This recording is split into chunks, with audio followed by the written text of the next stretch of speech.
Bonsoir à tous et à toutes. Merci Bernard Elgould, délégué général de Sciences Po Alumni, pour ton accueil, pour l'accueil de Sciences Po ce soir. Meilleurs vœux à tout le monde pour cette nouvelle année. Avant d'accueillir nos invités du jour, j'ai le plaisir de vous présenter le nouveau bureau du Club Luxe de Sciences Po Alumni, que j'ai l'honneur de présider. Eva Bellinghausen, ici devant moi, qui est directrice académique du Certificate New Luxury and French Art de Vivre, et donc désormais vice-présidente du Club Luxe. Lucille Romero, qui est au fond de la salle, qui travaille au comité Colbert comme project manager et qui enseigne aussi dans le programme New Luxury, et membre du bureau.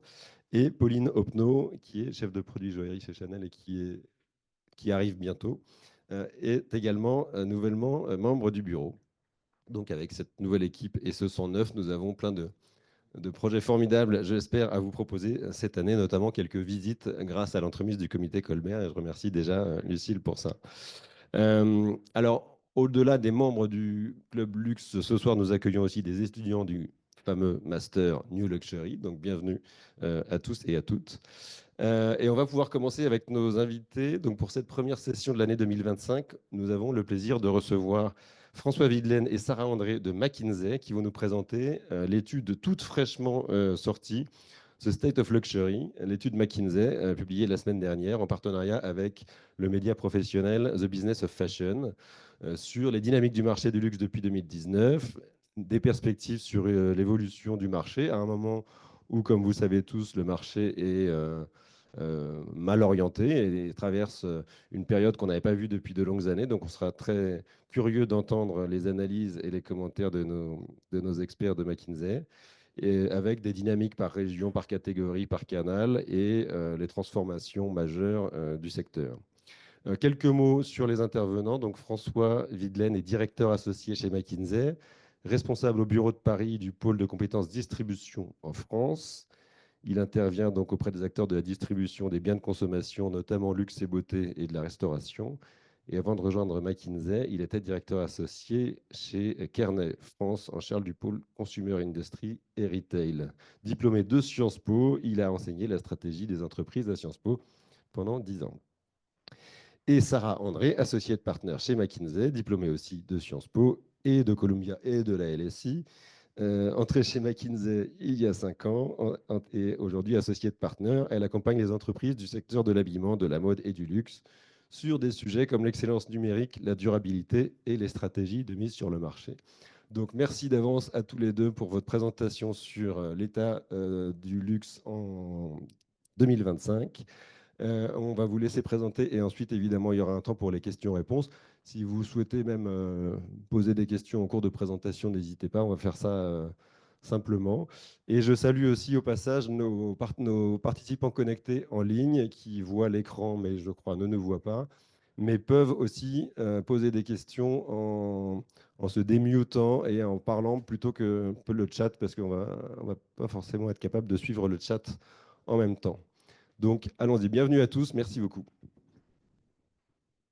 Merci beaucoup. Je vais me mettre là pour changer les slides. Et d'abord, merci de nous accueillir. Je pense que François et moi, on est très contents de revenir à Sciences Po. Ça fait quelques années qu'on n'est pas revenu. Donc, merci pour l'accueil. Et j'espère que la présentation sera intéressante. Traitons-le comme une conversation. Donc, vraiment, interrompez-nous, posez-nous des questions. Sinon, ça va être très long et un peu monotone. Donc, surtout, n'hésitez pas si vous avez des questions ou des remarques. Ah oui, on le fait en français ou est-ce que tout le monde est OK qu'on le fasse en français ou est-ce que vous voulez qu'on le fasse en anglais? On peut aussi faire On peut le mix, faire en c'est-à-dire italien. présenter en français. Non, ça va pas marcher, on en a parlé. On peut faire la présentation en français. Si vous préférez poser votre question en anglais parce que vous êtes plus à l'aise, n'hésitez pas. Sarah, elle parle anglais, moi je fais semblant et ça fonctionnera très bien. Il y aura beaucoup d'anglicisme. Voilà. Et j'insiste un peu sur l'idée de Paul qui est poser peut-être vos questions au fur et à mesure. Comme ça, ça permet de traiter les sujets les uns à la suite des autres. En général, quand on arrive au bout de 40 minutes de présentation, on a oublié les questions du début. Donc c'est une bonne façon d'interagir. Top. Donc peut-être quelques mots sur l'origine du rapport. Je pense que si on est tous là, c'est parce que le marché de luxe est dans une position intéressante cette année et un moment qu'on considère par bien des aspects comme un moment d'inflexion. Nous, on travaille avec le Business of Fashion depuis près de 9 ans maintenant sur ce qu'on appelle le State of Fashion, que vous connaissez peut-être, qui est un rapport qui regarde l'industrie de la mode, de la bijouterie et du luxe, mais dans sa globalité, donc tous segments confondus. Et ce qui est vrai, c'est que cette année, en préparant ce rapport-là qui est sorti en novembre, on s'est rendu compte qu'il y avait vraiment des dynamiques très particulières au luxe et on avait beaucoup de questions de nos clients sur le luxe et ce qui se passe sur le luxe. Donc c'est pour ça qu'on a commencé à travailler sur ce rapport. Et quelques éléments sur les données qu'on a utilisées pour faire ce rapport, parce que c'est important en sachant qu'un bon nombre d'entreprises du luxe ne sont pas forcément publiques aussi.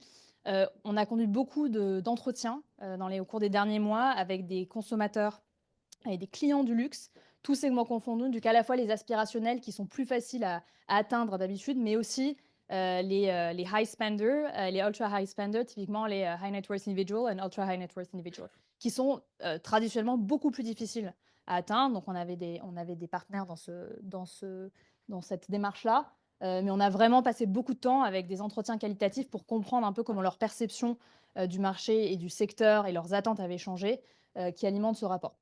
Donc ça, c'est les entretiens.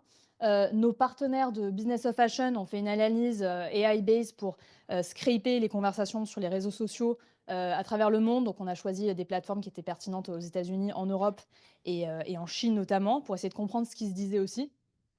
On avait fait une étude il y a quelques mois sur les clients aspirationnels dont on a aussi utilisé. Et on a aussi fait un sondage auprès des exécutifs du secteur pour comprendre aussi un peu quelles étaient leurs impressions sur le marché. Et après, tout ce qui est sizing, c'est des études, des analyses qu'on fait nous traditionnellement et qu'on base sur Euromonitor pour tout ce qui est historique et puis qu'on alimente et qu'on tweak en fonction de nos analyses à nous. Alors, ce que je vous propose, c'est qu'on passe un peu de temps pour réfléchir à qu'est-ce qui se passe, qu'est-ce qui s'est passé pour arriver à ce point-là. Donc, qu'est-ce qui s'est passé au cours des dernières années et regarder vraiment qu'est-ce qui s'est passé depuis 2019. C'est des années très particulières, des années de croissance exceptionnelle. Donc, faisons peut-être un point sur ces dernières années. Comment on envisage le futur. Et puis, François vous parlera aussi des priorités qu'on voit pour les exécutifs du secteur dans les mois à venir. Donc peut-être un point, et je pense que c'est un message clé de cette période-là et intéressant d'avoir votre perception aussi. Alors je regarde juste le chat pour être sûr que le son marche. Ah, bonjour, on n'entend pas sur Zoom. Est-ce que vous m'entendez mieux là? Yes. Ok. Donc, faut faire un point sur, on était en train de dire pour ceux qui étaient en ligne, faisons un point sur les dernières années.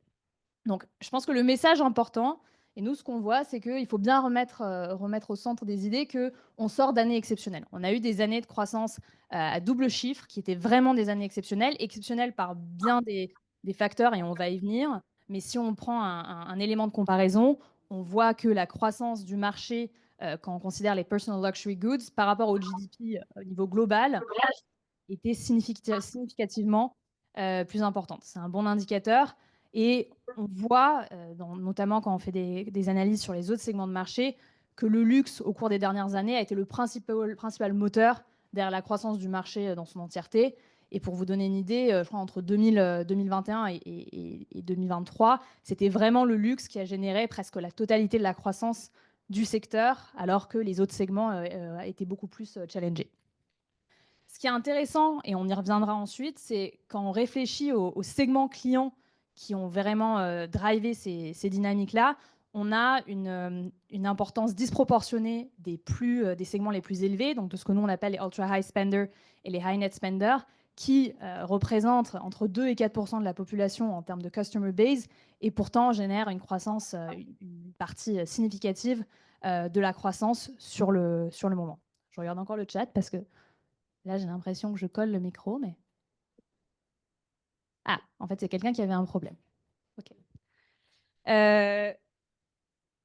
Hop. Donc, ce que vous avez là, nous, ce qu'on aime regarder, donc il y a bien entendu les ventes, mais ce qu'on fait comme analyse dans le State of Fashion et qu'on a reprise là, c'est on veut regarder l'évolution de la création de valeur. Et donc, comment on définit la création de valeur? on regarde le résultat opérationnel qu'on ajuste pour les taux de change et auquel on soustrait le coût du capital. Ça nous permet de comprendre combien les acteurs ont dû investir pour obtenir les résultats qu'ils ont eus. Ça, c'est une analyse qui est basée uniquement sur des acteurs qui sont publics. Donc, vous le verrez dans cette première partie, il y a des acteurs, vous allez dire, on va avoir certains acteurs qui vont manquer parce qu'ils sont privés. Mais ce que cela montre, c'est que on a eu une croissance disproportionnée. Quand on indexe la création de valeur à 2010, on voit que ces dernières années ont vraiment été clés et on a vraiment vu une explosion du secteur en termes de création de valeur. Là, ce qu'on a mis en évidence, vous allez voir, on dit les luxury super winners et les luxury non super winners.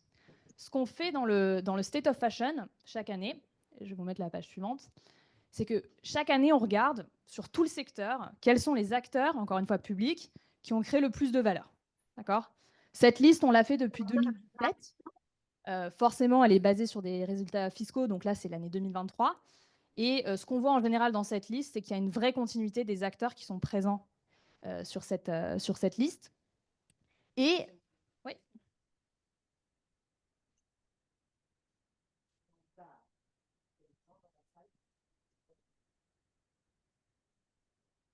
Excusez-moi, il y a eu un petit propos de... Pas de problème.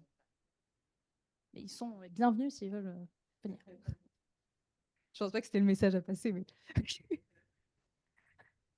donc je disais, donc chaque année on regarde le top 20 des acteurs qui ont créé le plus de création, qui ont fait créé le plus de valeur, pardon, across segments. Et ce qu'on voit depuis quelques années, c'est une prépondérance des acteurs du luxe. Et du coup, si je reviens à la slide précédente, quand on dit quelle est la part de la création de valeur qui a été créée par les super winners, vous voyez qu'il y a une partie disproportionnée de la croissance segment qui vient d'une poignée d'acteurs. Okay, et ça, c'est hyper important parce que ce que vous allez voir, et c'est une tendance des dernières années, c'est qu'en fait, les dernières années ont vraiment profité à ce que nous, on appelle les méga brands, donc c'est-à-dire ces marques qui, et donc marques, hein, pas luxe, pas groupe, pardon, marques qui génèrent plus de 5 milliards de revenus, 5 milliards d'euros de revenus par an, qui en fait ont vraiment bénéficié de cette croissance et parce que grâce à leur échelle, ont pu aussi investir de façon disproportionnée dans le marketing, dans leur visibilité, et tout ça qui a créé un cercle vicieux pour eux, vertueux pour eux, pardon. Bon, on pourra revenir sur cette slide si vous avez des questions. Je pense que c'est intéressant au-delà du luxe, mais ce qui est vrai et ce qu'on voit, c'est que pour vous donner une indication des dynamiques du secteur dans son entièreté, pendant très longues années, Nike était en tête de ce classement. LVMH, ça fait 2 ans maintenant qu'LVMH est en tête du classement, avec un écart qui se creuse beaucoup avec le deuxième acteur. Et on continue à voir l'importance des groupes de luxe dans la création de valeur de l'industrie, du secteur dans sa globalité. Surtout, arrêtez-moi si vous avez des questions, n'hésitez pas. La première est toujours la plus difficile. Si on regarde la décomposition de cette création de valeur, de la croissance, donc on regarde la top line, par géographie et par catégorie. Je pense que la vue géographique ne surprendra personne. On a la Chine qui a représenté près de 40% de la croissance sur cette période-là, suivi des États-Unis, de l'Europe et d'autres marchés, Japon, Corée du Sud, Moyen-Orient et puis reste du monde. Ça, c'est très important parce qu'on sait que la dynamique est en train de changer et on s'attend à avoir un ordre potentiellement différent dans les années à venir. Mais ça, c'est un facteur clé. La Chine a été le moteur, et je pense que là, on n'apprend rien à personne, a été le moteur principal de la croissance des dernières années.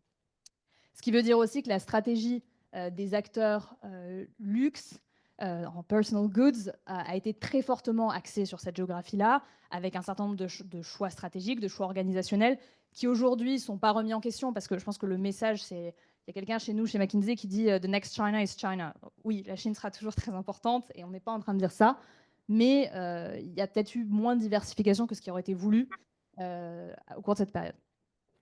Si on regarde d'un point de vue des catégories, là, la vue, elle est plus partagée. On voit que c'est plutôt distribué entre apparel, leather goods and jewelry and watches, en sachant en plus que le prix moyen de certains des produits de ces catégories sont clairement différents, avec des prix plus élevés quand on arrive dans la joaillerie et dans les watches et leather goods.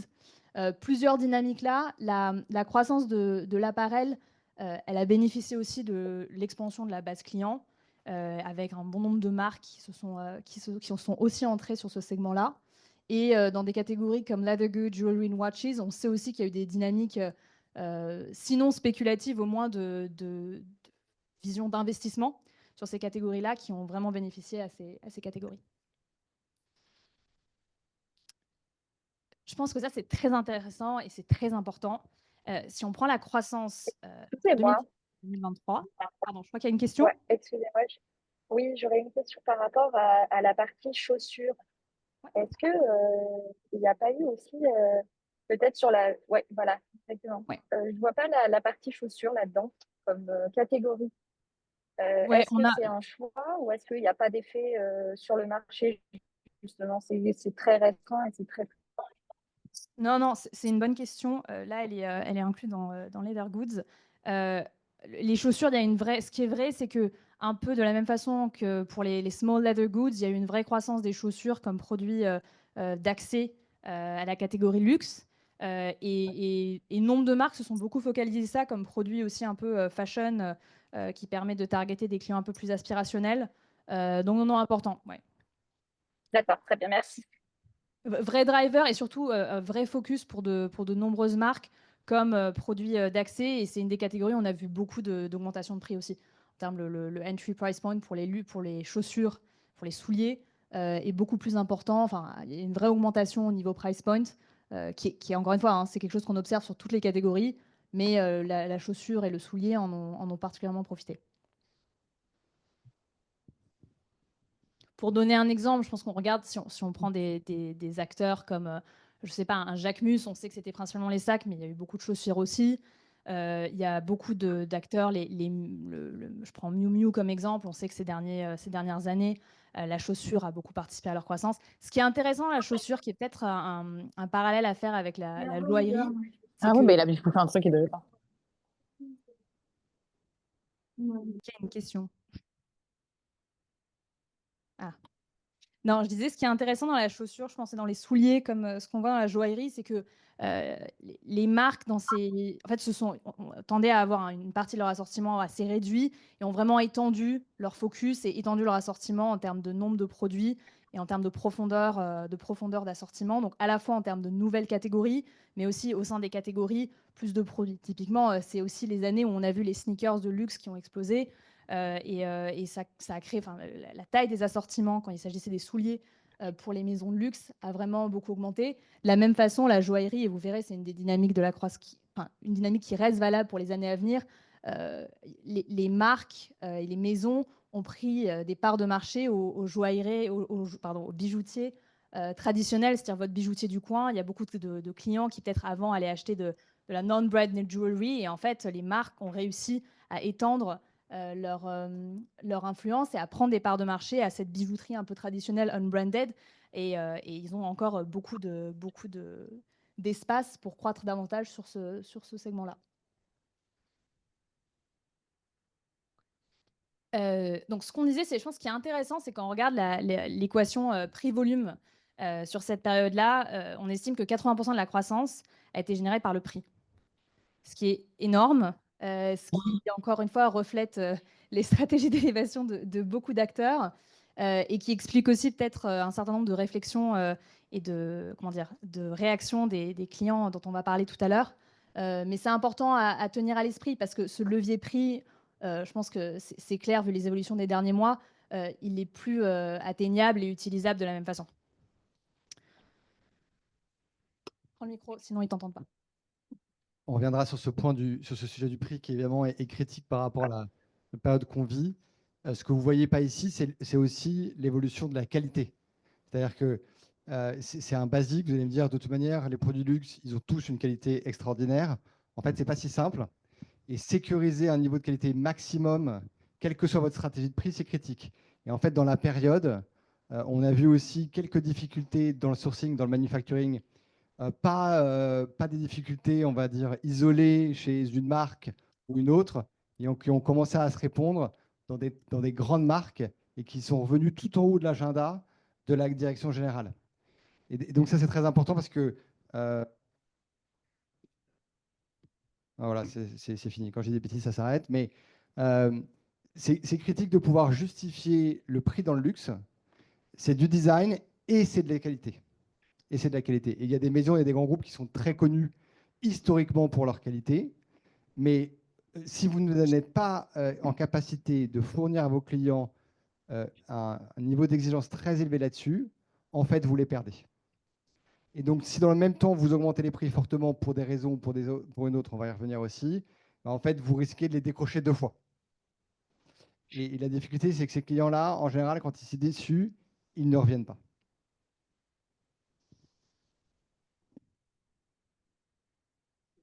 Oui, bien sûr. Ouais. Ah, je sais.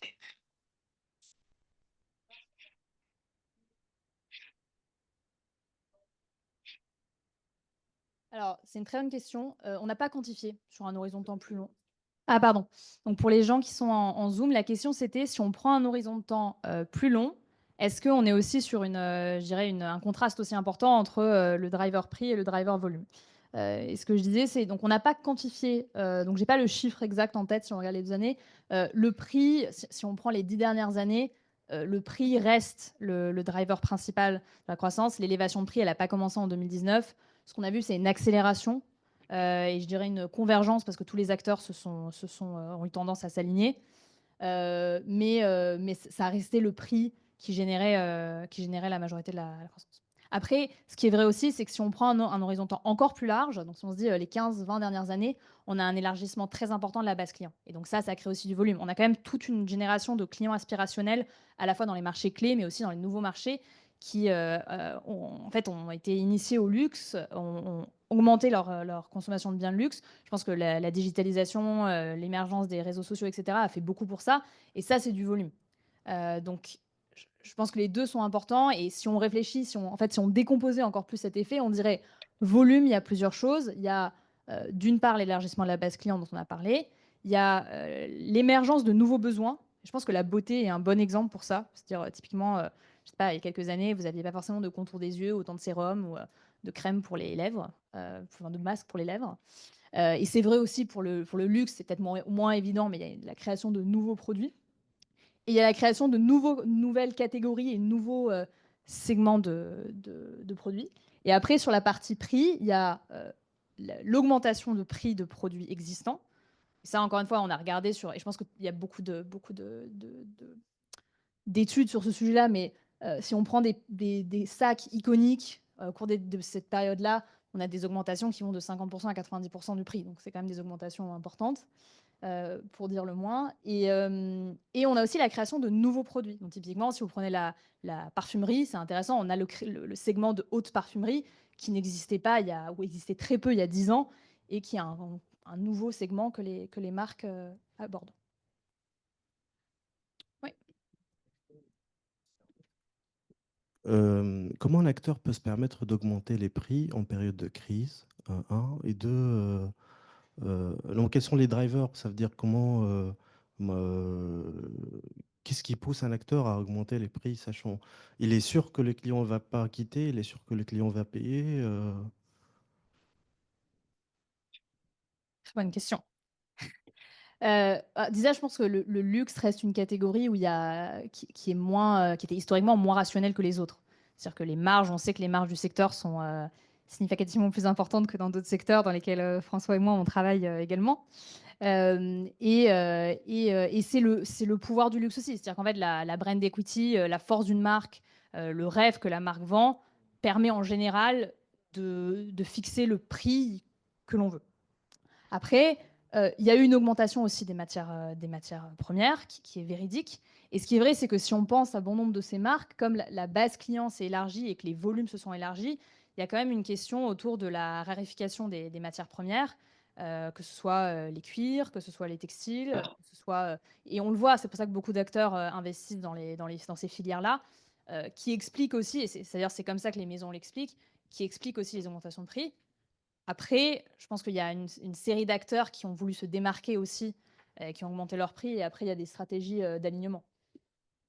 Pour parler d'une autre catégorie sur la partie joaillerie, les artisans qui ont les savoir-faire pour faire des belles bagues et des beaux colliers, ils sont localisés dans le sud de la France, en partant des Alpes, voilà, sur une banane comme ça. Il y en a un petit peu en Suisse, et puis c'est le nord de l'Italie.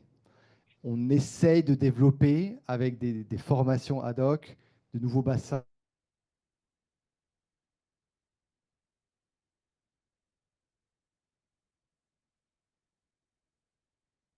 en Espagne, d'accord? Mais en fait, pour avoir des hangars où il y a un peu plus de machines, et après, vous avez quelques exceptions avec des grands groupes qui ont créé des usines, pas à la Tesla, mais dans l'esprit, très automatisées pour des très gros volumes. Ces usines, il y en a moins que mes doigts de la main en Europe. Donc en fait, dans les périodes où les volumes de vente quand même augmentent et où il y a un appétit pour ces produits, bah, en fait c'est facile, vous n'avez plus la capacité de produire. Donc comme le produit n'est pas disponible, vous pouvez augmenter le prix parce qu'en fait, il devient sinon pas accessible pour vous.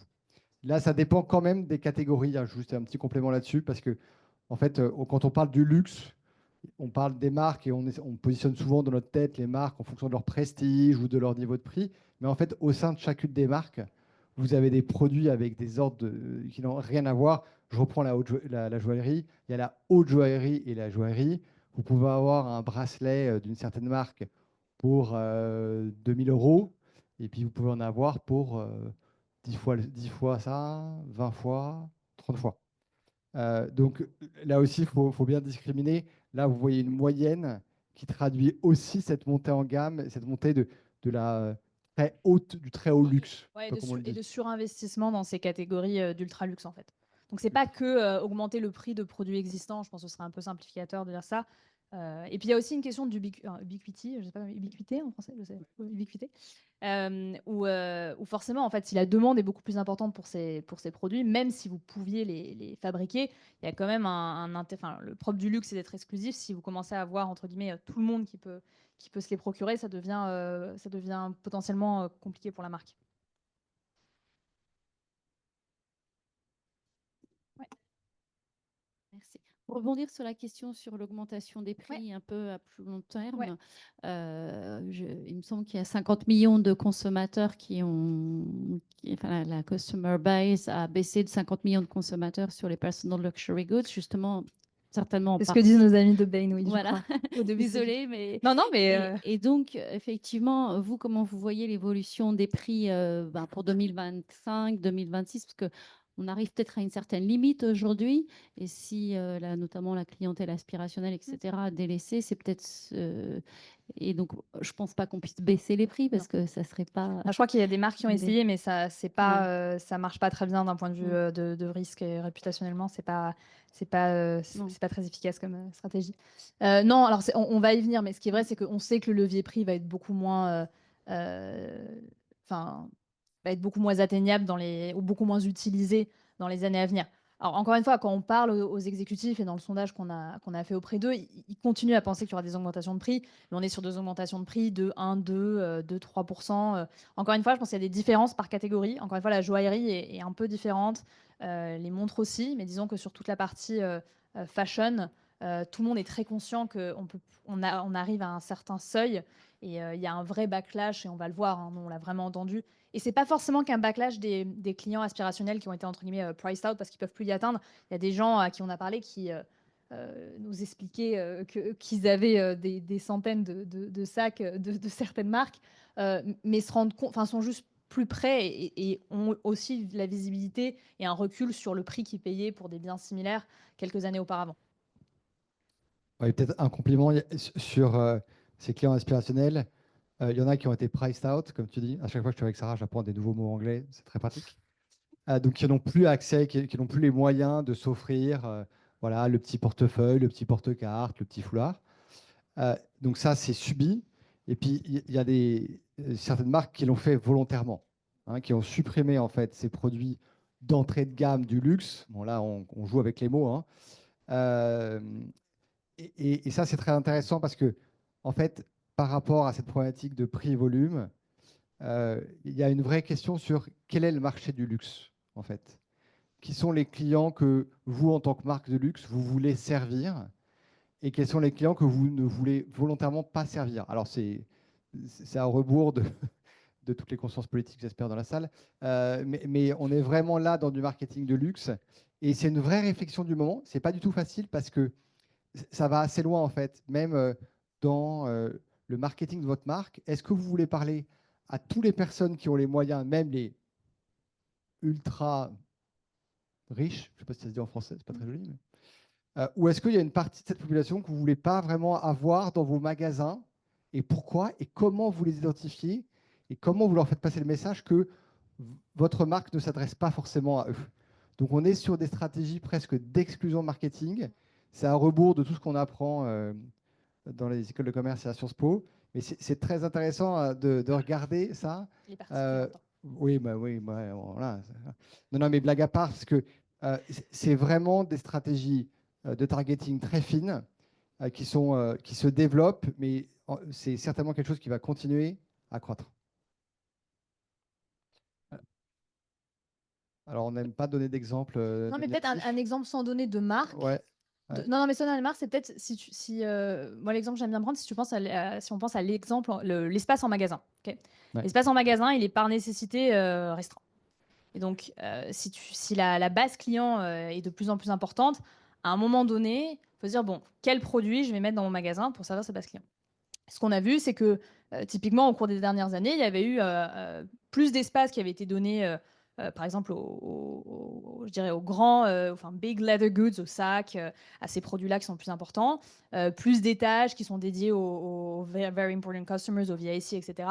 Et par exemple, les small leather goods, ils étaient mis un peu, qui étaient traditionnellement, qui prenaient beaucoup d'espace au rez-de-chaussée, etc. Ils ont été un peu mis à l'écart. Un exemple aussi, et je crois que c'est public, on sait que dans certaines maisons de joaillerie, typiquement, en entrant dans les flagships, il y avait des bracelets, il y avait peut-être la gamme argent, voilà, et qui a été mise au 5e étage, au 4e étage, voilà, ou supprimée complètement. Ce qu'on voit et ce qui est intéressant aujourd'hui, c'est que typiquement en Chine, ce qu'on a vu, et on en a parlé avec des collaborateurs à nous qui sont là-bas, c'est en fait, ils ont remis des small leather goods à l'entrée des magasins parce qu'en fait, finalement, ces clients aspirationnels, il fallait les faire entrer et leur faire acheter aussi des choses. Mais tu vois, le point de François, c'est est-ce que le top ultra high spender qui dépense beaucoup avec la marque, est-ce que vous voulez vraiment qu'ils viennent dans vos magasins comme les autres ou est-ce qu'il faut qu'il ait des expériences complètement uniques? Est-ce qu'il faut qu'il ait ses propres magasins? Beaucoup de marques ont maintenant des espaces qui sont seulement pour ces clients-là. Donc voilà, sans citer de marque, je pense qu'il y a une question d'espace et aussi de focus des personnes en magasin. Les gens qui sont dans les magasins, ils ont aujourd'hui, je pense que c'est un des enjeux, ils ont paradoxalement peu de données sur les clients qui sont en phase 2, sauf si le client prend rendez-vous. Et du coup, la question, c'est comment on fait en sorte que si vous êtes un client qui a énormément de valeur pour une marque, pour une maison, vous soyez traité en fonction. Et voilà, donc la question, c'est est-ce qu'on veut vraiment que cette personne qui est super valuable pour la marque entre dans le magasin sans pouvoir vraiment contrôler l'expérience? Peut-être un exemple encore plus simple.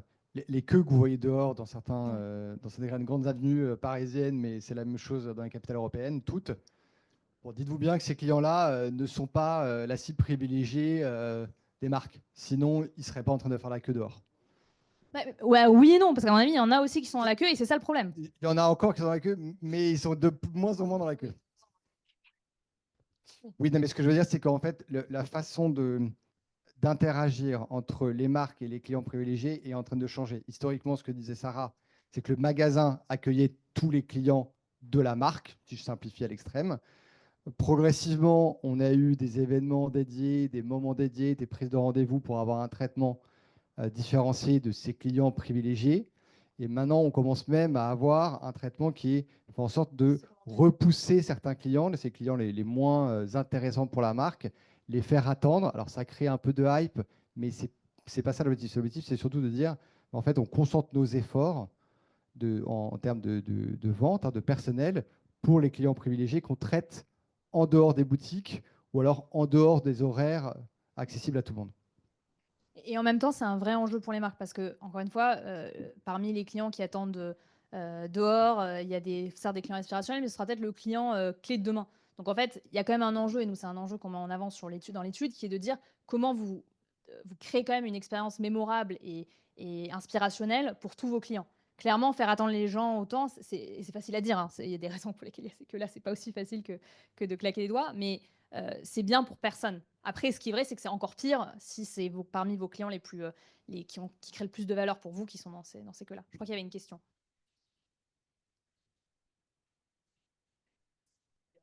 Est-ce que parmi vos entretiens avec, par exemple,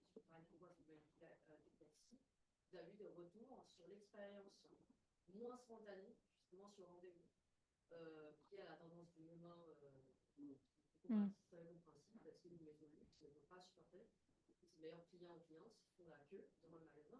Mais on a eu, typique, on a eu des retours, ça donne bien dit de voir, avant moi, je peux avoir une relation spontanée avec ma vendeuse, avec la personne qui fait pour moi, avec le plus, je suis obligée de passer à un process beaucoup plus laborieux pour avoir ce rendez-vous et pour avoir accès à certaines pièces.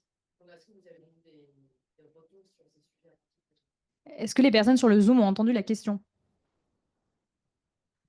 Non, malheureusement. Non. La question était, on parlait des queues d'attente, des files d'attente devant les magasins de luxe. Et la question, c'était dans nos entretiens qu'on a conduits avec les ultra high net worth individuals, est-ce que c'est quelque chose, est-ce qu'ils mentionnent le manque de spontanéité dans les échanges, enfin dans leur interaction avec les marques de luxe, de par le fait qu'ils sont maintenant obligés ou disons très fortement encouragés de prendre rendez-vous pour ne pas justement se retrouver dans ces files d'attente-là.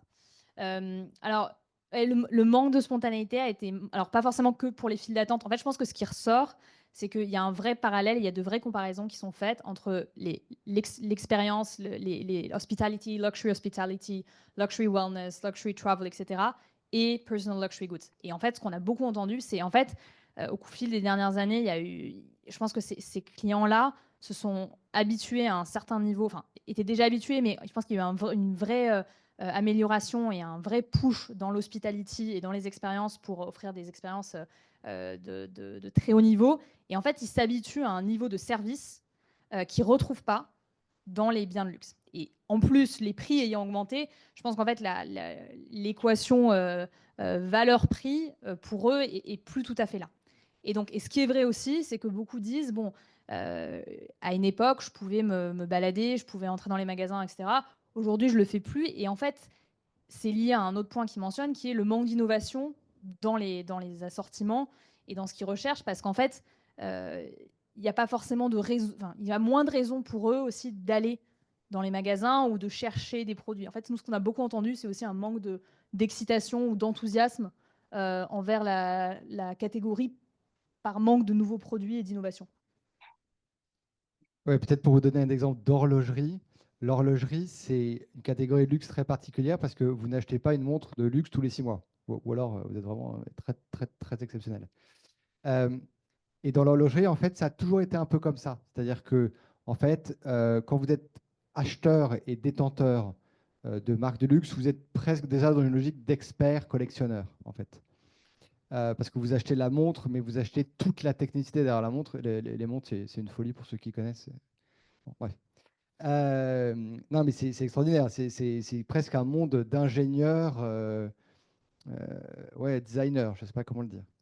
Et pourquoi je vous raconte cet exemple? Parce que, en fait, cette relation entre les vendeurs de magasins et les acheteurs, elle a toujours existé. D'accord? Si moi, François, je suis client d'une marque de montre de luxe, en fait, l'acheteur, il me connaît parce qu'il ne me vend pas une montre. En fait, l'interaction va se tourner autour de qu'est-ce que vous cherchez comme montre. Il ne vous vend pas un produit.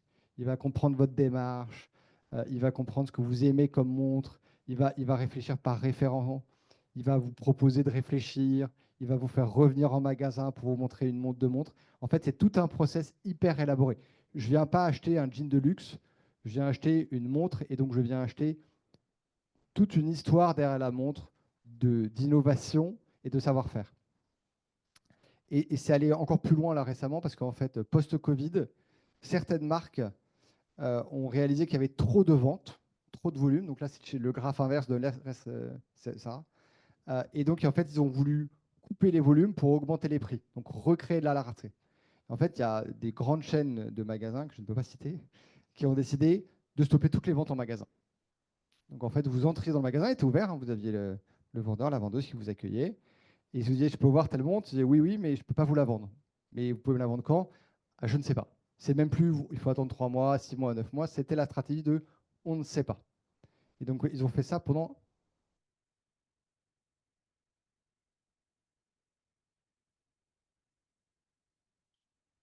un an.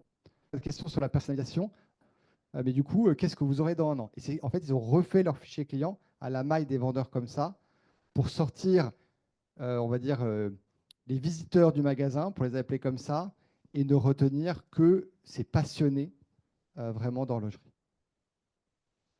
Je vais lancer parce que les gens sur le Zoom nous demandent la suite. Donc très rapidement, juste pour récapituler sur cette prise de recul sur les dernières années, quelques tendances dont on a déjà parlé. Donc on a parlé de l'accélération des méga brands. L'expansion de la distribution, je pense que c'est important parce qu'on sait que, qu'on le veuille ou non, ces années-là sont aussi les années où il y a une pénétration accrue du luxe sur les canaux digitales. Il y a un nombre de marques qui sélectionnent avec beaucoup d'attention les produits qui sont disponibles en ligne par rapport à d'autres, mais qu'on le veuille ou non, c'est quand même, il y a quand même une plus forte pénétration. Et c'est aussi en parallèle une période où on a vu une très forte expansion des magasins. Donc le réseau de magasins, de nombre de marques de luxe, ça a énormément augmenté au cours de la période. Vous avez quelques chiffres sur la page, ce qui veut dire aussi beaucoup plus de complexité pour gérer le réseau, beaucoup plus de complexité pour gérer l'assortiment dans le réseau, gérer l'inventaire. On parle de marques qui sont globales. Donc, je pense que c'est important de garder à l'esprit qu'on est sur une distribution qui est beaucoup plus complexe qu'elle ne l'était. Forcément, ce qui est lié à ce qu'on disait tout à l'heure en termes de taille, on a des marques, on a beaucoup de marques qui ont doublé en taille depuis le 2019. Ce qui veut dire aussi qu'il faut mettre à l'échelle leur supply chains, leur modèle opératoire. Et comme c'est allé très vite, on voit aussi qu'il y a des gaps et des écarts qui se sont créés en termes de talent, en termes de capacité, mais aussi dans la chaîne de valeur, d'où les problèmes dont parlait François tout à l'heure, en termes de comment on arrive à maintenir le même niveau d'excellence, le même niveau de qualité, avec des réseaux qui sont beaucoup plus importants et avec un volume qui est beaucoup plus important. On a parlé, je pense, de la partie sur Luxury Products in Question, on y reviendra. Ce qui est intéressant, c'est qu'on voit, et je pense que là c'est vraiment le présent, on voit qu'il y a un vrai changement dans le talent au sein du secteur. Alors ça c'est très visible sur la partie créative, on le sait au cours des derniers mois, il y a eu des changements importants, mais ça se voit aussi dans la partie plus managériale où on voit aussi qu'il y a des vrais shifts aussi générationnels qui sont en train de se produire avec de nouveaux talents qui arrivent aux rênes de certaines maisons. Et pour donner si on prend un exemple, on a eu 10 nouveaux CEO qui ont été nommés parmi les top 15 marques au cours des dernières 3 années.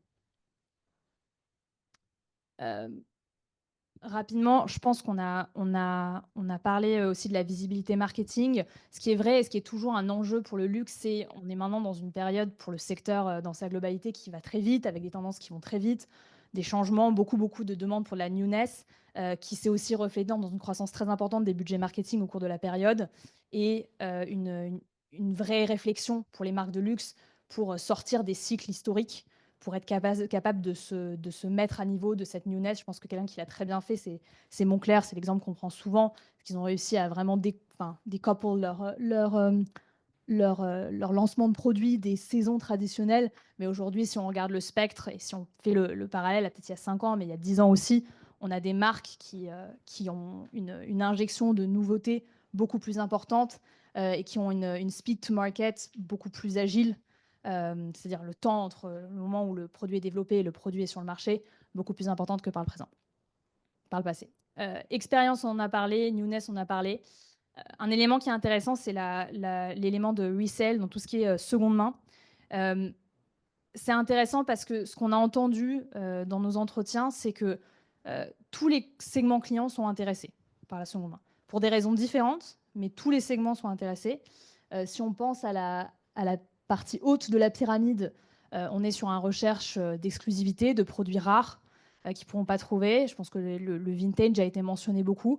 Des vraies différences par marché, où encore on sait que dans certains pays, typiquement au Moyen-Orient ou dans certains pays d'Asie, c'est quelque chose qui est encore un peu moins la norme, alors qu'aux États-Unis, c'est beaucoup plus développé, en Europe aussi.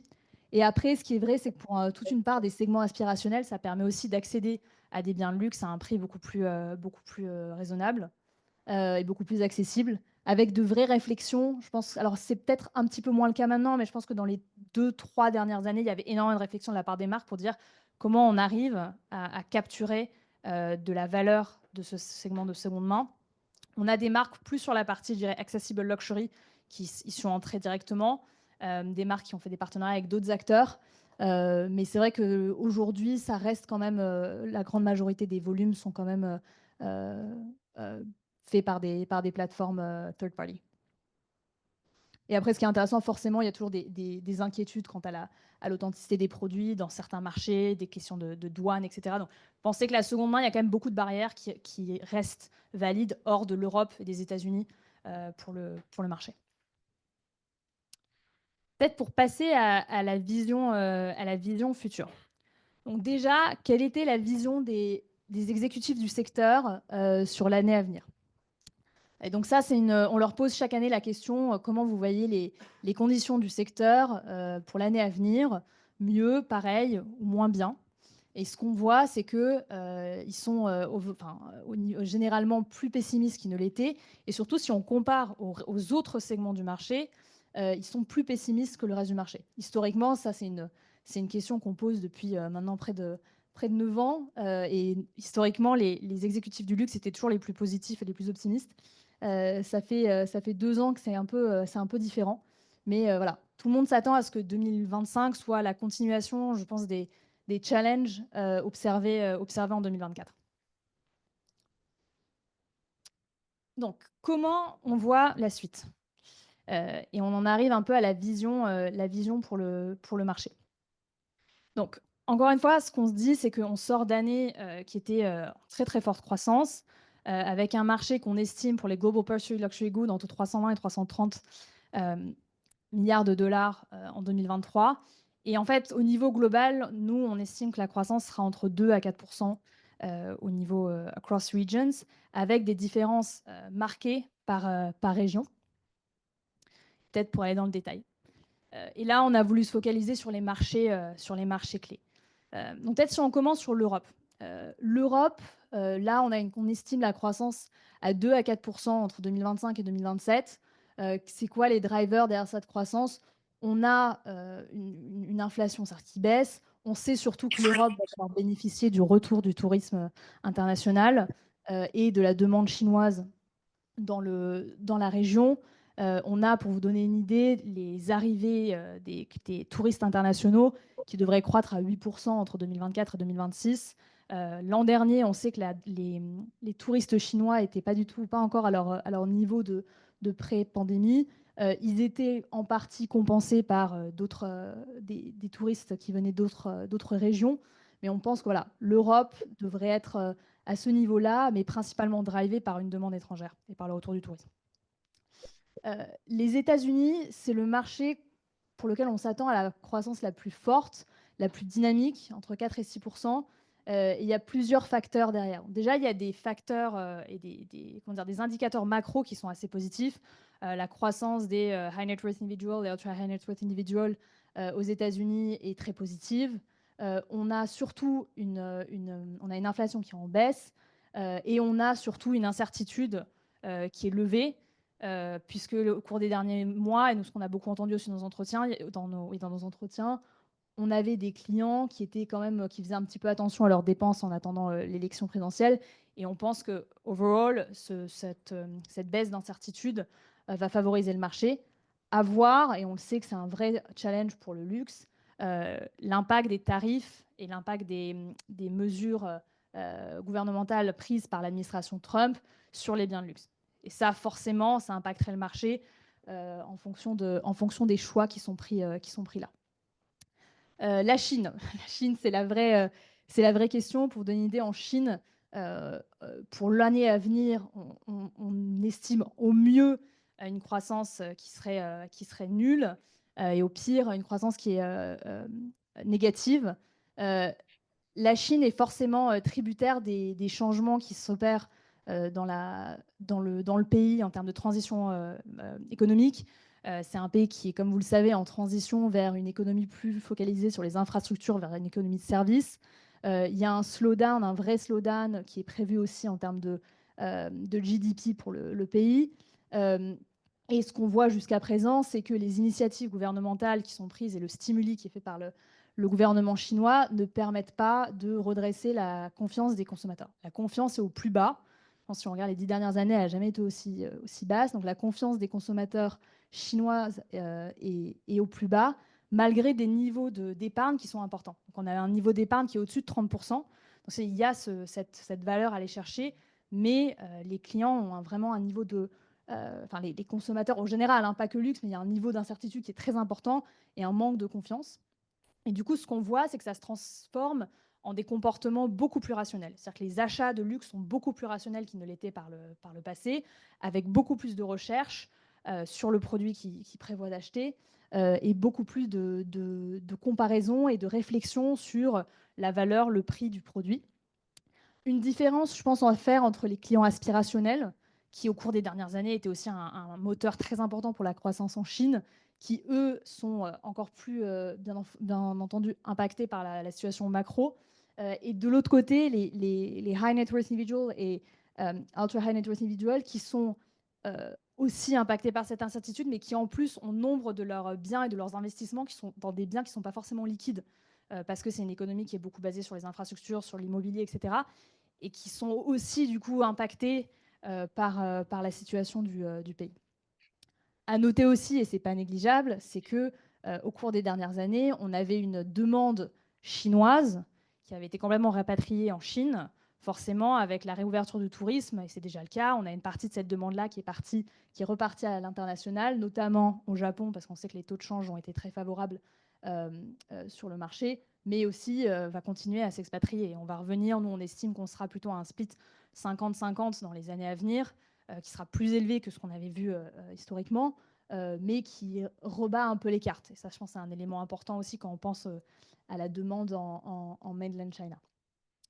Et puis pour finir, si on pense aux autres marchés, donc c'est très intéressant. Dans l'étude, le Japon est revenu comme une opportunité vue par bon nombre d'exécutifs, non seulement à cause du tourisme, parce que ce qu'on voit aussi que la demande locale est très résiliente. C'est un marché qui est mature, qui a toujours été clé pour le luxe, mais qui avait été peut-être un peu overlooked par rapport à la Chine ces dernières années, et dans lequel bon nombre d'exécutifs voient beaucoup de potentiel. Moyen-Orient également, et l'Inde, qui est toujours vue comme une vraie source de croissance au moyen long terme, mais qui continue à avoir beaucoup de problématiques quand il s'agit de l'implémentation, vu la taille du territoire, vu le réseau, vu les conditions douanières. Il y a pas mal de tarifs aussi, il y a pas mal de taxes en Inde qui sont plutôt prohibitives pour le luxe. Donc voilà, l'Inde reste un marché, et on en parle depuis de nombreuses années, mais qui reste complexe à aller craquer. Et après, je pense qu'on a toute une myriade de pays, je dirais, dans Asie-Pacifique, comme l'Indonésie, la Thaïlande, qui sont à forte croissance, mais qui restent petits. Oui, question.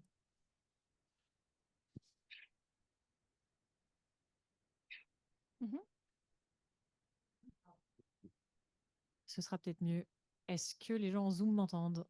Ou est-ce que le micro ne sert à rien? Ok, super. Du coup, oui. Donc pour revenir sur le marché chinois, j'aurais une petite question par rapport à la demande pour les biens de luxe internationaux versus demande domestique.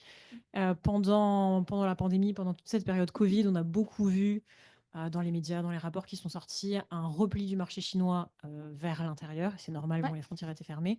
Est-ce que dans les interviews que vous avez pu mener, c'est des choses que vous avez pu essayer de jauger, voir si vraiment on était revenu en termes d'intérêt consommateur vers des choses quasi pré-pandémie, ou est-ce que vous sentez qu'il y a vraiment un intérêt domestique pour des marques chinoises et un certain degré de repli finalement? Ouais, donc au-delà du spend, disons, de la valeur. Oui, totalement.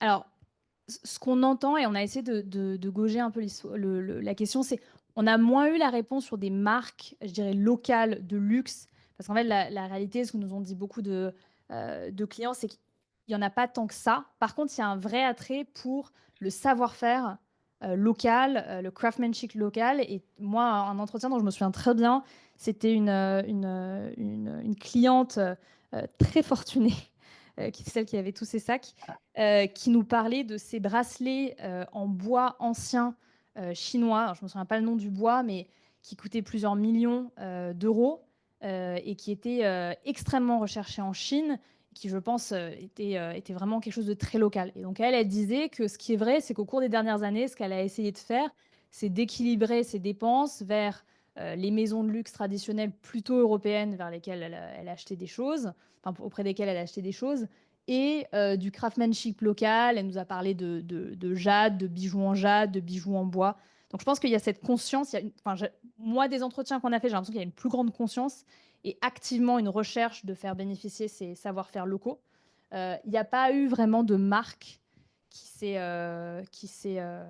dénotée, qui est stand-out dans les entretiens. Et d'ailleurs, c'est valide aussi au Japon. C'est pas que quelque chose de Chine, hein. C'est quelque chose qui s'est vu aussi au Japon. Et même, je me souviens d'un entretien qu'on a eu en Angleterre où la personne disait, voilà, moi, il y a plein de marques dont on ne se rend pas compte, qui sont dans les manufactures royales, etc., que moi, auprès desquelles moi, j'aime acheter. Ce qui est vrai, c'est que les gens aussi, au-delà de l'ancrage local d'une marque, cherchent aussi des marques qui sont plus exclusives. Et donc, il y a aussi cette volonté de dire, je veux une marque que les gens ne connaissent pas, et si je peux trouver la marque de luxe que personne n'a encore découvert, voilà, ça me permettra aussi de me différencier. Oui. Merci. Alors moi aussi, j'ai une question concernant la Chine avant qu'on continue pour comprendre due to government initiatives. Parce que j'ai discuté avec une chercheuse qui est spécialiste du Japon et aussi un peu de la Chine et qui disait que Xi Jinping était très hostile au luxe et avait un peu des mots qui donnaient à penser qu'il n'était pas du tout favorable au développement du luxe en Chine. Est-ce que vous avez cette même impression? Qu'en pensez-vous? Alors, je ne suis pas une experte de la Chine, hein, donc je dis ça juste comme disclaimer. On a essayé de. Donc on est aussi. C'était un peu notre hypothèse de départ. Nous, on est aussi entré dans ça. On a commencé ces entretiens en se disant on veut aussi tester le luxury shaming. Il y a un nom en chinois dont malheureusement je ne me souviens pas, qui était une des hypothèses qui aurait aussi expliqué pourquoi les clients achètent moins. Nous, on n'a pas trouvé, enfin, du moins dans les entretiens qu'on a collectés et aussi dans les études qu'on a faites plus quantitatives, on n'a pas ressenti un moins d'intérêt pour le luxe et moins d'intérêt pour les catégories et c'est pas revenu. En fait, ce qui était vraiment le principal driver, c'était la confiance et qui est un peu lié parce que forcément, s'il y a un niveau de confiance très bas et qu'il y a beaucoup d'incertitudes dans le marché, c'est pas forcément bien vu d'aller acheter un bien de luxe, mais c'est pas la chose qui est vraiment ressortie. Les gens disaient que ils étaient toujours intéressés et disons excited par le luxe, par les biens de luxe et par le fait d'en acheter.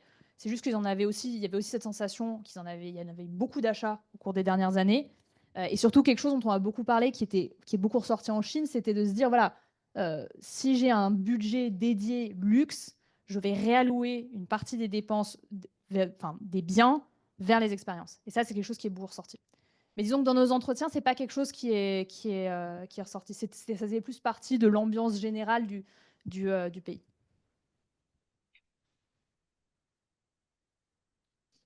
Peut-être passer celle-là. Ouais, peut-être juste pour faire les. Enfin, bon, je pense qu'on en a parlé. Je regarde juste si j'ai oublié quelque chose, mais pour dire un peu les facteurs clés de la trajectoire en Chine. Je pense que ce qui est important en Chine, c'est il y a une spirale un peu de promotionnelle qui s'est initiée, qui était assez inédite. Alors, je pense que ça se voit beaucoup dans la beauté, mais ça s'est vu aussi sur les biens, avec une volonté d'essayer par les promotions de capturer des dépenses qui allaient par exemple vers le Japon parce que les prix grâce au taux de change étaient plus bas. Et nous, on a entendu nombre de nos clients être un peu, être un peu challengés par cette compétition prix qui s'est créée au sein même de leur organisation entre, je dis n'importe quoi, le general manager Japon et le general manager Chine pour essayer d'aller chercher les clients chinois et qui est forcément très difficile à redresser. Donc ça, c'est quelque chose qui est important. Il y a une professionnalisation aussi du marché du grey market. On sait qu'il est beaucoup plus structuré, beaucoup plus professionnalisé qu'il ne l'était par le passé, qui prend forcément une part de la valeur. Et je pense qu'on a parlé des autres éléments. Ouais, ce qu'on se disait tout à l'heure, hein, juste en termes de split, avant la pandémie, on était sur un 60-40% de split entre les demandes luxe, enfin les achats, pardon, la valeur, le personal luxury spend chinois est dépensé à l'international versus ce qui était dépensé en Chine. Aujourd'hui, on pense plus qu'on va arriver vers un 50-50. On revient progressivement vers les niveaux de 2019, mais on n'y est pas encore tout à fait. Peut-être en termes de catégories, rapidement. Là, on voit une différence en termes des catégories qui, on pense, vont driver la croissance. On a d'une part tout ce qui est apparel and footwear ici, qui est beaucoup plus exposé à la demande aspirationnelle et qui, du coup, on pense, va croître à un niveau de 2-4% dans les années à venir. Et là, on voit aussi qu'il y a une vraie compétition du marché de la seconde main qui vient prendre de la valeur de ce marché primaire. Et avec, malgré tout, certains segments au sein de ce apparel and footwear qui devraient générer de la croissance. Typiquement, tout ce qui est occasion et occasion wear continue à croître de façon dynamique. Luxury leather goods, donc là pour le coup c'est que leather, donc c'est pas footwear n'est pas inclus là-dedans. Là on pense que la catégorie c'est la catégorie qui va croître le plus avec la joaillerie. On est dans des catégories comme on disait tout à l'heure qui sont des catégories d'investissement qui rassurent et dans lesquelles les consommateurs, les clients sont prêts à investir. On sait qu'il y a quand même une résilience plus importante des produits iconiques dans le court terme que des produits qui seraient un peu plus fashion et un peu plus newness. On sait aussi qu'il y a vraiment des comportements de mix and match auprès des consommateurs, des clients de luxe, tous segments confondus, et que voilà, les sacs typiquement sont des produits qui en bénéficient. On sait ce qu'on me disait, c'est quand même malgré tout une catégorie qui est sujette à la compétition du marché de la seconde main. Et comme on disait tout à l'heure, une catégorie dans laquelle les augmentations de prix ont été très importantes et on estime qu'elles seront moins dans les années à venir. Très rapidement sur les montres et la bijouterie, je pense que François pourra nous donner plus de détails là, mais montres, on est un peu plus modéré et conservateur dans nos estimations, surtout si on le compare aux chiffres des années précédentes. On sait qu'il y a plus de capacité qui est prévue des leaders du secteur entre 2024 et 2019. C'est public, ils le disent, ils ont beaucoup investi au cours des dernières années. On a plus de disponibilité parce qu'il y a eu des changements dans la distribution aussi du secteur. Mais il y a un peu une baisse dans la tendance un peu spéculative des dernières années. Il y a beaucoup de compétition du marché secondaire. Et il y a aussi un changement, d'habitus, qui est que les gens portent moins de montres. Et donc ça joue aussi, si vous ne l'achetez plus pour des raisons spéculatives, il y a aussi, ça joue aussi sur les comportements. Et joaillerie, très rapidement. Joaillerie, on sait que c'est une catégorie qui est très dynamique et pour laquelle le top de la pyramide continue à dépenser beaucoup. C'est des clients qui sont beaucoup plus éduqués sur les savoir-faire, sur la technologie, sur les pierres qui ne l'étaient auparavant. Comme on disait tout à l'heure, il y a encore énormément d'espace pour tout ce qui est branded jewelry, c'est-à-dire prendre des parts de marché à la non-branded jewelry. Et on a aussi, ça c'est quelque chose qu'on a beaucoup entendu, les plus jeunes générations, c'est une catégorie pour laquelle ils s'intéressent beaucoup. Et donc il y a une vraie demande, un regain de demande de ces plus jeunes consommateurs. François? Peut-être juste sur le panel jewelry, c'est intéressant parce que en fait, ça rappelle un des codes du luxe. Le luxe, c'est un marqueur. Il faut que ce soit visible. Et quoi de plus visible qu'un bracelet, qu'une bague, qu'un collier. Et donc, c'est aussi pour ça que nous, on est très attentifs aux stratégies développées par des grands groupes pour pousser leur offre joaillière en plus de leur offre horlogère. On va en reparler après quand on arrivera au bout, parce que je vois aussi le temps qui passe. Sur les stratégies, la logique catégorielle, c'est vraiment une grande question en ce moment pour les groupes de luxe. Je me développe dans quelle catégorie, pour quel client, comment. Sur la partie joaillerie, on pense que les marques sont très légitimes. Alors, pas toutes les marques, mais en tout cas les grands groupes, absolument.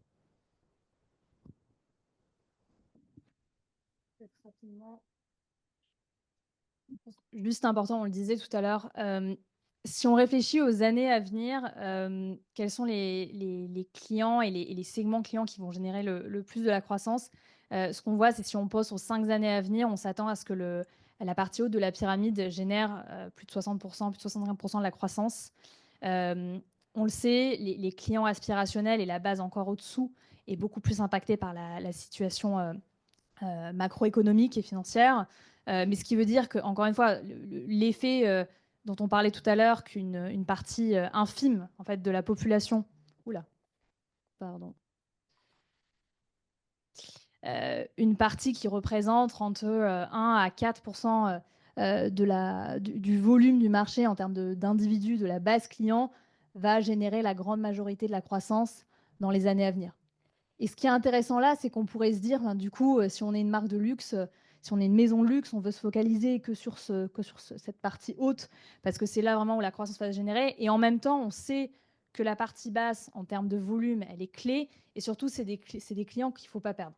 Et donc la question, c'est, comme on disait tout à l'heure, il y a bon nombre de ces clients qui ont été ou overlooked ou priced out et qui ont une relation, disons, plus fragile avec les marques de luxe, s'ils ont une relation, parce qu'il y a aussi nombre de ces clients potentiels qui là-dedans, peut-être dans le dernier bucket, qui dépensent peu.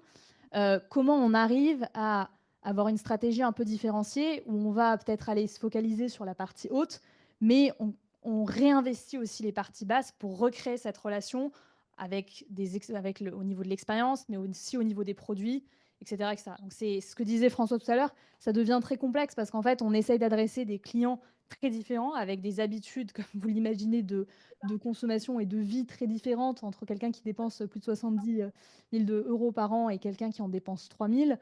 Donc voilà, est-ce qu'on veut parler à tout le monde, oui ou non? Et si on veut parler aussi aux clients aspirationnels, comment on le fait sans mettre en péril la partie haute? Peut-être pour finir, avant de passer sur la partie des priorités pour les exécutifs, juste pour synthétiser ce qu'on s'est dit sur la base de ce qu'on a entendu auprès des clients. Donc, c'était la notion, on en a beaucoup parlé, que les augmentations de prix sont en train d'atteindre un palier.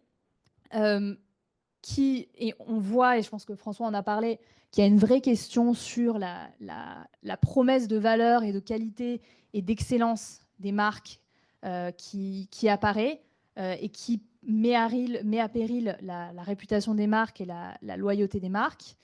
On entend que les clients continuent à réallouer de la dépense des expériences vers les produits, les biens, enfin des biens, pardon, vers les expériences. Typiquement, dans le sondage qu'on a fait, on avait près de 80% des high net worth individuals qui disaient qu'ils allaient réallouer une partie de leurs dépenses vers des expériences.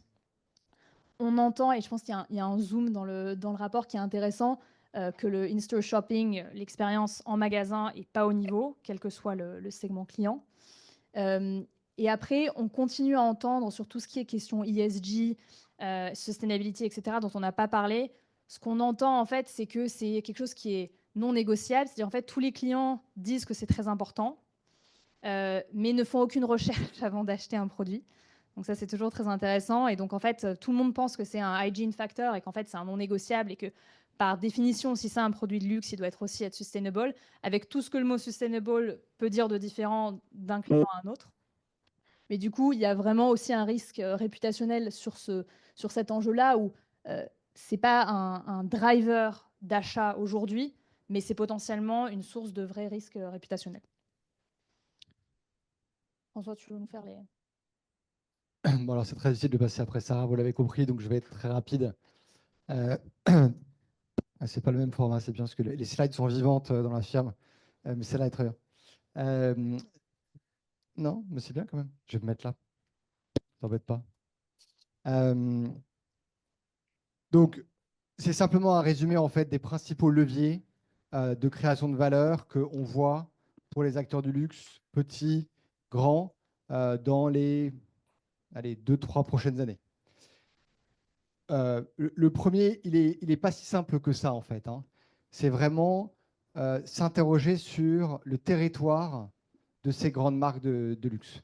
Alors, je ne sais pas si territoire est encore un mot qu'on utilise, pardon pour les professeurs, mais c'est quel client, sur quelle gamme de prix, et on a vu qu'il y avait beaucoup de gammes de prix différentes, sur quelle catégorie. Et dans cette discussion de territoire de marque, c'est quel est mon territoire à moi et quels sont les territoires des autres, et où est-ce que j'ai de la concurrence directe et que je souhaite, où est-ce que je ne veux pas avoir de concurrence. On a parlé des segments clients plus aspirationnels que certaines marques ont décidé de ne plus servir, mais comment je vais aller séduire mes segments clients prioritaires. Et il y a des vrais sujets autour, donc on l'a vu, de la qualité, mais ça c'est un must-have, donc il faut se remettre à niveau et au-delà, mais il y a aussi des réflexions autour des produits iconiques. Il y avait une question sur les souliers. Il y a des bottes iconiques. Chaque marque a des produits iconiques dans différentes catégories. Ça, de nouveau, ce sont des marqueurs de votre territoire. Ce sont vos drapeaux. Et c'est intéressant parce qu'avec le développement qu'on a vu ces 10 dernières ou 15 dernières années, des volumes de vente, donc du nombre de produits, il y a un risque en fait de dilution de ces produits iconiques. Et donc, il faut être capable de maintenir certains produits iconiques et d'en créer d'autres. Et on a fait quelques recherches avec Sarah sur le sujet juste avant les fêtes de fin d'année. Peu de marques arrivent à régénérer de nouveaux produits iconiques. Donc il y a un vrai sujet autour de ça. C'est pas si simple de faire du luxe.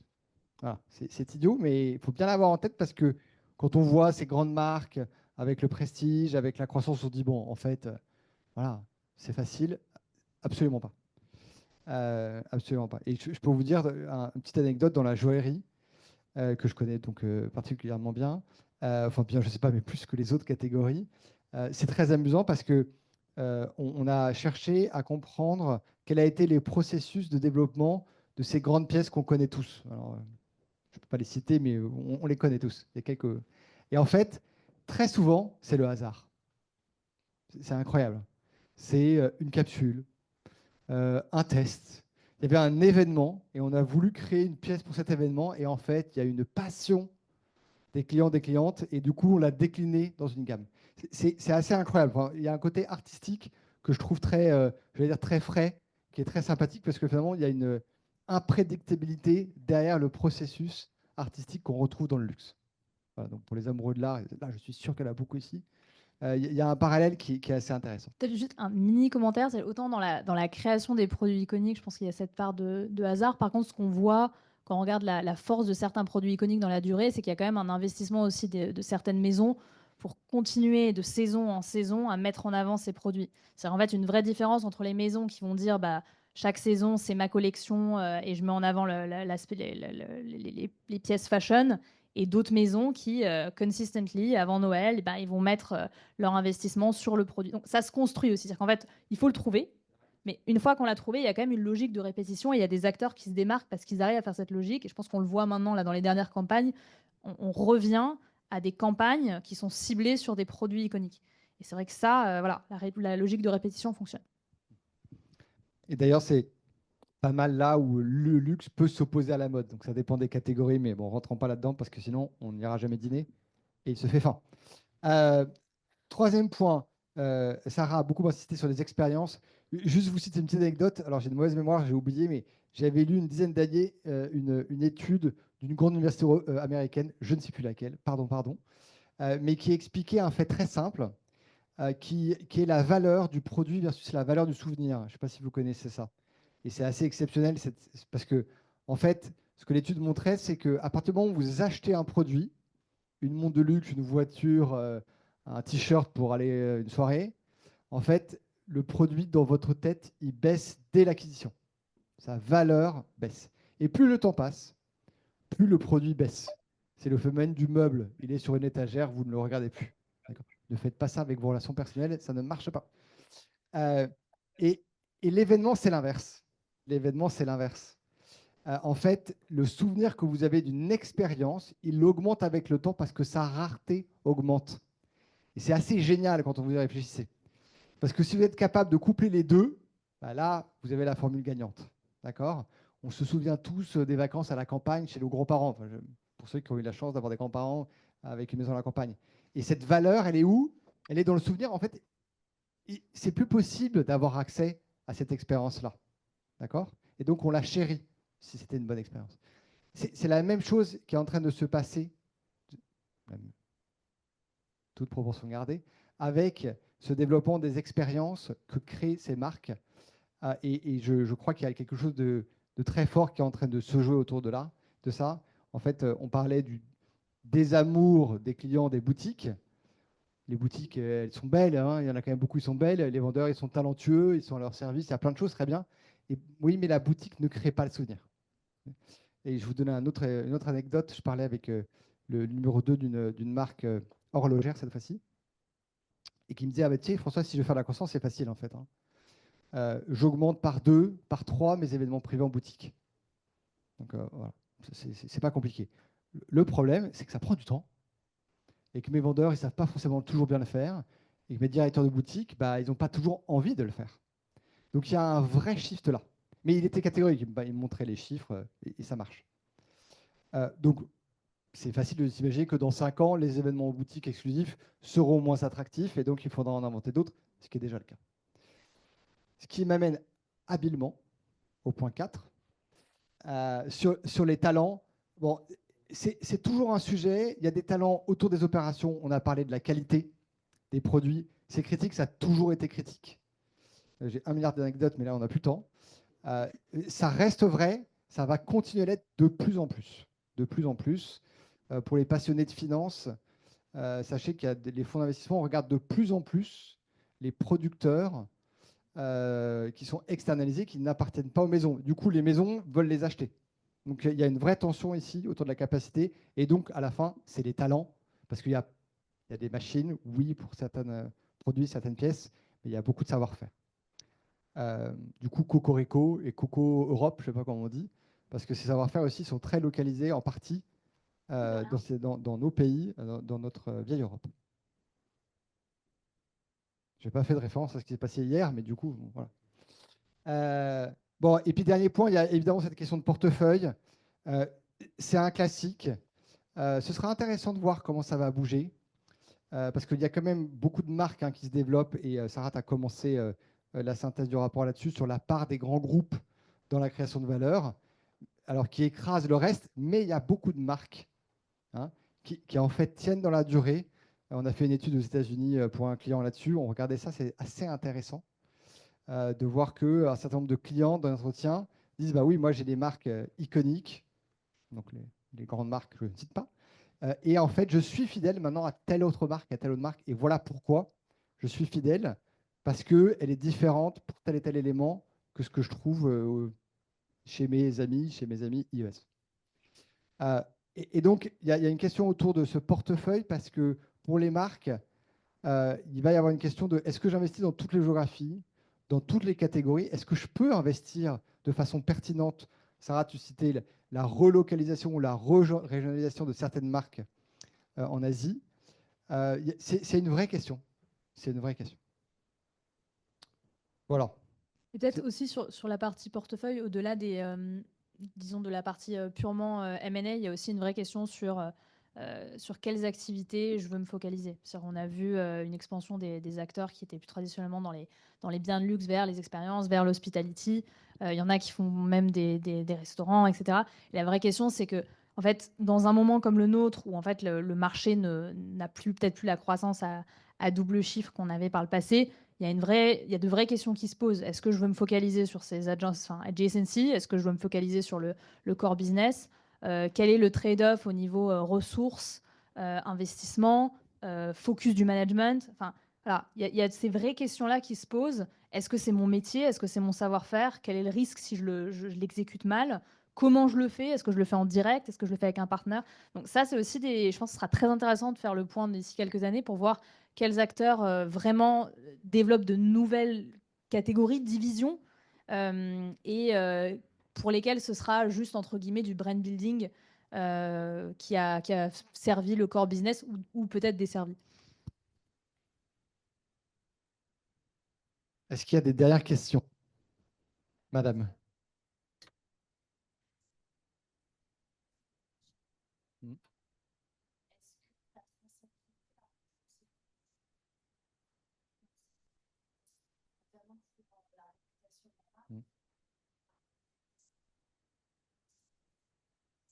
traditionnellement aussi un secteur où, pour la qualité et l'excellence, on maîtrise la supply chain, on essaye d'intégrer un maximum la chaîne d'approvisionnement. Vous n'en avez pas trop parlé, mais est-ce que c'est un sujet? Alors, je crois que tu l'évoquais il y a 10 minutes. Ah oui, pardon. La question, c'est quelle est l'importance, si je résume, de la traçabilité dans le secteur du luxe, en plus de la gestion de la qualité des produits? La réponse très simple, c'est une gestion de risque. C'est-à-dire que il y a, vous ne pouvez pas espérer, enfin, il faut être prudent, mais alors je vais dire autrement. Je n'ai pas en tête de marque qui fonde sa stratégie de positionnement, son territoire, sur des enjeux de traçabilité.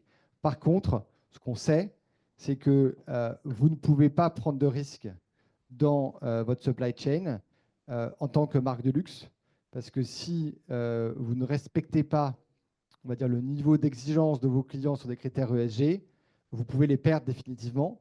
Et puis, vous pouvez avoir d'autres conséquences beaucoup plus financières directes pour vous-même. Donc, oui, c'est un vrai enjeu, mais c'est une gestion d'un potentiel négatif. Il y a des enjeux aussi de filière quand même. C'est-à-dire qu'il y a quand même des enjeux. On est dans un territoire où on a forcément des ressources, des raw materials qui sont limitées. Si on pense au meilleur cuir, au meilleur coton, et encore une fois, je pense que si on va dans la joaillerie, c'est encore différent. Donc il y a quand même un vrai enjeu de compétition pour les meilleures ressources. Et du coup, ce qu'on voit, c'est que les maisons ont quand même de vraies stratégies pour préserver les filières et pour créer des filières et s'assurer d'avoir un plus grand contrôle sur les filières end-to-end. Ce qui va avec plus de transparence parce qu'ils ont plus de contrôle, mais ça va aussi dans le fait d'avoir le contrôle sur les ressources à la base.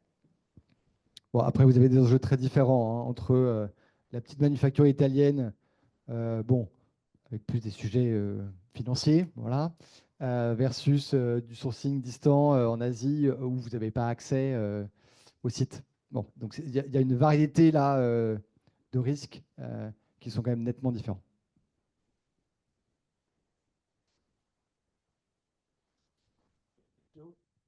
On vous a abasourdi. Pardon, c'est un peu plus long que prévu, mais Merci. J'ai une petite question concernant la sustainability, qui est quand même un des grands piliers pédagogiques du master marketing New Luxury and Art de Vivre et dont on a relativement peu parlé. Une chose qui, moi, me saute aux yeux, c'est que vous me dites il y a 2 à 4 mois, average length of a trend peak. En fait, en termes environnementaux, c'est quand même vraiment pas super, quoi.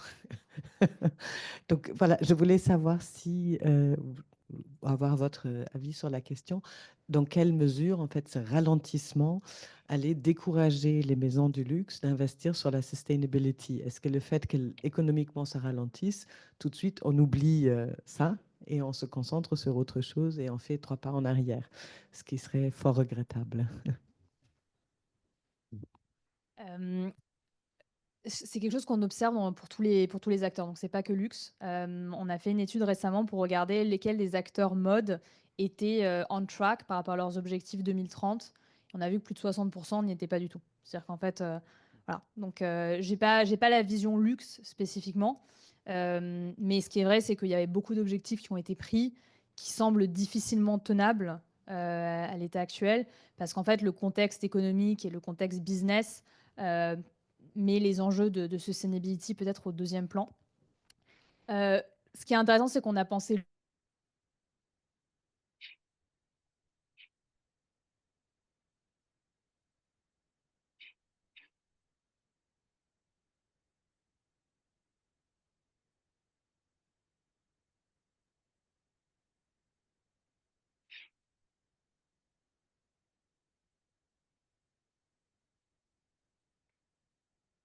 que c'est le cas. En fait, il y a une vraie confiance dans les marques et du coup les gens, et encore une fois, le luxe c'est un peu différent parce que oui, la notion de trend est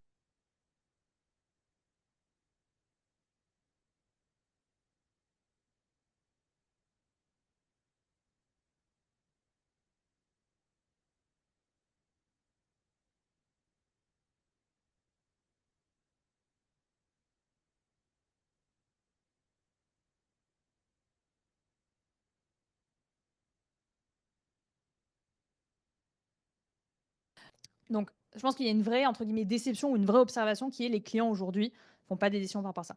Par contre, il y a quelque chose qui vient des régulateurs. Et ça, c'est intéressant. Parce qu'en fait, les régulateurs, au niveau européen, sont quand même en train de mettre en place un certain nombre de normes qui sont contraignantes pour tous les acteurs, mais aussi pour les acteurs du luxe, et qui, je pense, on l'espère tous, vont mettre des certains quotas, des minimums en termes de matières recyclées, etc. Donc, en fait, ce qu'on voit, c'est que le driver principal est peut-être le régulateur, surtout l'Europe, qui est beaucoup plus en avance sur ces questions-là. Et comme bon nombre de ces produits sont fabriqués en Europe, ça pousse quand même les marques.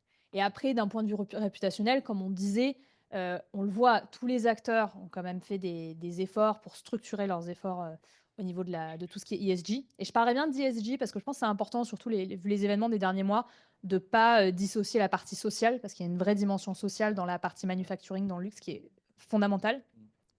Et ça, je pense que c'est un enjeu qui n'a peut-être pas été aussi bien adressé que la partie purement sustainability.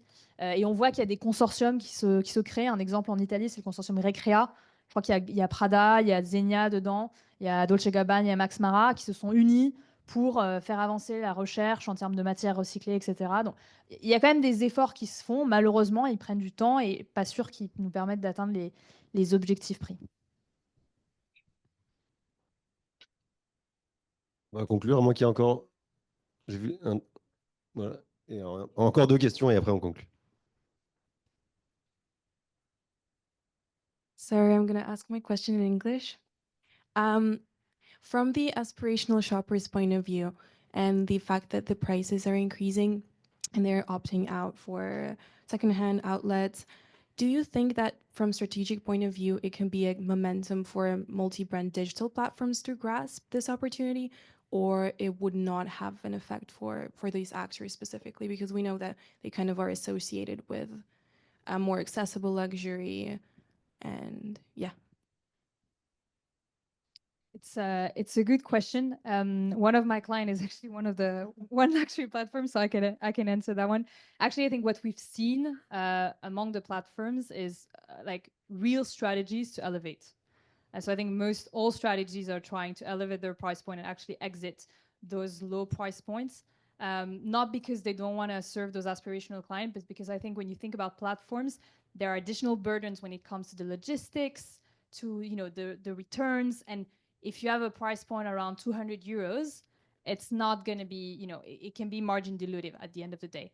So actually, I think the platforms that are doing well at the moment are rather platforms that are, targeting higher spender than those aspirational. But the question is fair, which is, where will these shopper buy? So, will they buy less, but then at higher price points? Or who is going to capture them? And you do see, if you just do the plugging of the different brands and their price point on a chart, you do see that there's a space that has appeared where, not that many brands are there anymore. And I think, there are examples. I think the crave we're seeing around Pollen. I think there are brands, even Cézanne at a lower price point. You do see that brands are taking a space that is now available, right? And those aspirational are still going to buy. Maybe they're going to buy less, they're going to buy differently, but they're still there. Oui, j'avais une question par rapport aux expériences, avec le développement des expériences. Est-ce que vous ne pensez pas que ça va peser sur les marges des entreprises? Parce que, par exemple, le luxury hospitality, ça quand même nécessite beaucoup de personnel, des capitaux importants investis, par exemple, pour construire des hôtels de grand standing. Et donc, par rapport aux marges qui sont réalisées sur d'autres catégories, ça ne risque pas d'impacter négativement les marges. Je vous invite à consulter la page 39 du rapport. C'était pas on l'a pas rehearse. Non, ce que vous voyez sur la page 39 qu'on n'a pas dans la présentation, donc je peux pas la flaguer, c'est on a essayé justement de faire ça, c'est-à-dire de regarder la différence en termes de operating profits des différentes catégories. Et comme vous le dites, on voit qu'on est quand même sur des niveaux de marge quand il s'agit du luxury travel hospitality qui est très différent. Notre exemple qu'on prend, c'est, je ne sais pas, demain, vous faites de la restauration, vous faites des chocolats, vous allez peut-être mettre beaucoup d'efforts pour faire des chocolats. Mais bon, le price point d'un chocolat, ce n'est pas le price point d'un sac. Hein. Donc, non, il y a des vraies différences. Et encore une fois, je pense que même au-delà des marges, ça prend du focus, du management, de l'entreprise, des ressources. Donc, il y a de vrais choix à faire. Il ne faut pas le regarder en isolation, parce que si vous le regardez séparément, c'est la page 39. On a un chart pour tout. Et bien sûr, ça coûte plus cher et c'est moins rentable. Il y a plusieurs questions. Il y a quelles sont les ventes de produits que vous allez faire pendant ces événements. Et ça, on a des chiffres. Et donc, c'est un vrai canal de vente. Il y a même des marques qui définissent une somme minimum attendue de dépenses et qui le communiquent. Bon, voilà. Donc ça, c'est le premier élément. Le deuxième élément, c'est aussi la logique de développement des bases clients. C'est-à-dire, vous pouvez faire des expériences avec vos propres actifs. Vous pouvez avoir votre hôtel, votre restaurant, voilà. Ou alors, vous pouvez le faire avec des partenaires.